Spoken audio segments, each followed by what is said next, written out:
आप देख रहे हैं KBJ न्यूज। श्री बालीराम ब्रजभूषण सरस्वती शिशु मंदिर में आयोजित हो रहे 22 UP girls battalion NCC Meerut के CATC 264 में ब्रिगेडियर स्नेहांशु घोष ने कैंप का निरीक्षण किया। कैंप में सर्वप्रथम एनसीसी गर्ल्स कैडेट्स ने ब्रिगेडियर घोष को गार्ड ऑफ ऑनर दिया।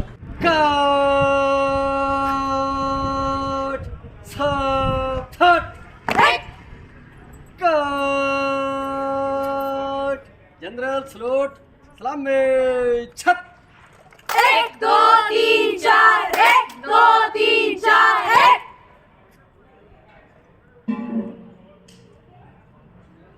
गार्ड बाजू छत 1 2 3 4 1 2 3 4 1 जिसके बाद ब्रिगेडियर घोष ने camp commandant colonel Mahesh Kumar Chauhan और deputy camp commandant colonel Aditya Chaudhary के साथ कैंप का निरीक्षण किया, जिसमें कैंप का training program, detailed syllabus, camp layout, NCC girls cadets का लिविंग एरिया और कुक हाउस इत्यादि का निरीक्षण किया गया। ब्रिगेडियर घोष ने एनसीसी कैडेट्स को संबोधित करते हुए कहा कि एनसीसी कैडेट्स में राष्ट्रीय निर्माण की भावना पैदा करती है। इसके साथ ही एनसीसी कैडेट्स को नियमों के साथ समाज व देश सेवा के लिए प्रेरित किया जाता है। एनसीसी कैडेट्स को एकता, अनुशासन के साथ चरित्र निर्माण में महत्वपूर्ण भूमिका निभाती है। ब्रिगेडियर घोष ने कहा कि एनसीसी सैनिक प्रशिक्षण के साथ विभिन्न प्रकार की परीक्षाओं जिसमें कि CDS, NDA एवं सेना में जाने के साथ साहसिक गतिविधियों के लिए एनसीसी के माध्यम से मार्गदर्शन का कार्य किया जाता है। कैंप एजुडेट कैप्टन डॉक्टर अंजुला राजवंशी हैं। सूबेदार मेजर हरदीप सिंह व सूबेदार मेजर हरजीत सिंह एवं BHM सत्येंद्र कुमार का सहयोग रहा। मेरठ मुख्यालय मंडल से ब्यूरो चीफ मनोज कुमार सिंह की रिपोर्ट।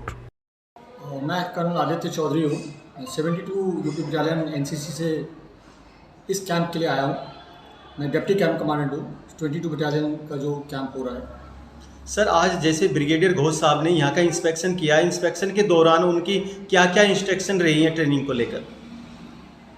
देखिए, सबसे पहली बात, जब ब्रिगेडियर घोष आए, उन्होंने देखा, सबसे बहुत ज़्यादा वो खुश हुए बच्चों का, एक तो उत्साह देखकर, उनका हौसला देखकर, और जब उन्होंने देखा कि यार किस तरीके से इनकी क्लासेस चल रही है, किस तरीके से उनका ट्रेनिंग प्रोग्राम है, किस तरीके से उनका खाना पीना है, वो बहुत खुश थे। और उन्होंने ये कुछ हिदायतें दी है, कुछ इंस्ट्रक्शंस बताए हैं बच्चों के लिए। सबसे पहले कि जो भी उनको ट्रेनिंग में बताया जाता है वो इतने सरल तरीके से बताया जाए कि उनको बहुत आसानी से समझ में आ जाए। दूसरा, बच्चे जो एक छोटे से टाइम में जो उन्होंने ड्रिल और बाकी चीज़ें की है यहाँ पे, उसको देख के उन्होंने बोला कि बच्चों के अंदर बहुत पोटेंशियल है कि वो आगे बहुत अच्छा कर सकते हैं। उनको फायरिंग के ऊपर भी जोर दिया है उन्होंने कि इनको जितना हो सके और भी ज़्यादा फायरिंग हमें करानी चाहिए। तो जिस प्रकार से जैसे भी हमें रेंज मिलती रहेगी, बच्चों को और प्रैक्टिस कराएंगे हम फायरिंग के लिए। दूसरा, उन्होंने एक चीज़ जो आज बताई है कि जो A सर्टिफिकेट एग्ज़ाम होगा बच्चों का, उसमें MCQ की तैयारी बच्चों को करनी बहुत ज़रूरी है। कि हो सकता है अब से MCQ शुरू हो जाए, बिकॉज MCQ जो है वो सॉफ्टवेयर रिलेटेड होता है। जैसे ही सॉफ्टवेयर तैयार हो जाएगा और MCQ जो शॉर्ट आंसर टाइप जैसे हर एक कॉम्पिटिटिव एग्ज़ाम में होते हैं, उस तरीके के एग्ज़ाम्स A सर्टिफिकेट एग्ज़ाम के लिए बच्चों के लिए होनी शुरू हो जाएंगे। उस एग्ज़ाम का फ़ायदा ये है कि एक तो आसान है, क्वेश्चन पेपर जल्दी से जल्दी उनके आंसर शीट चेक करना, जल्दी से जल्दी रिजल्ट निकालना। लेकिन उसमें नुकसान इस बात का ज़रूर है, बच्चों को जो आगे बहुत ज़्यादा अच्छे से थरोली पढ़ाई करनी पड़ेगी, जिससे कि उनको ये पता चल जाए कि एक एक वर्ड कहाँ से क्या पूछा जा सकता है। सो थोड़ा सा तवज्जो बच्चों को अपनी बाकी की जो क्लासेस चल रही है उसके अलावा, स्कूल की या कॉलेज की, उसके अलावा एनसीसी के सब्जेक्ट को थोड़ा सा अपना टाइम देना पड़ेगा।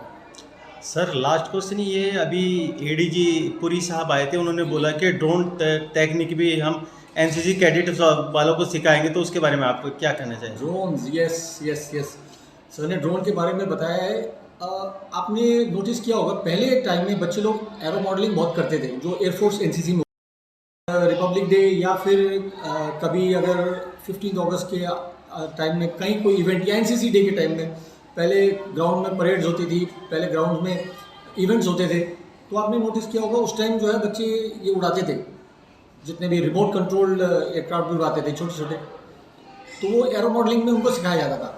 सेम टेक्निक अब ड्रोन के लिए जो एडीजी साहब ने बताया कि बच्चों को ड्रोन्स, क्योंकि बच्चे आज के जो बच्चे हैं वो बहुत इंटेलिजेंट हैं, उनका लेवल, नॉलेज लेवल, उनका आईक्यू लेवल बहुत बेहतरीन है और वो इन चीज़ों को बहुत जल्दी पकड़ सकते हैं। और क्या पता आपको कि वो कई नई टेक्निक लेके आ जाए ड्रोन में, सो क्यों नहीं उनके पोटेंशियल को, उनकी क्षमता को हम यूज़ करें। तो ये बड़ा बहुत ही बेहतरीन पॉइंट जो उन्होंने, बहुत अच्छा पॉइंट, एनकरेजिंग पॉइंट जो उन्होंने दिया है कि हमको ड्रोन टेक्निक बच्चों के माध्यम से और उसको बनाना चाहिए। क्या पता हमारे देश में बहुत ज़्यादा एडवांस ड्रोन बन जाए इन्हीं बच्चों की दिमाग की देन से।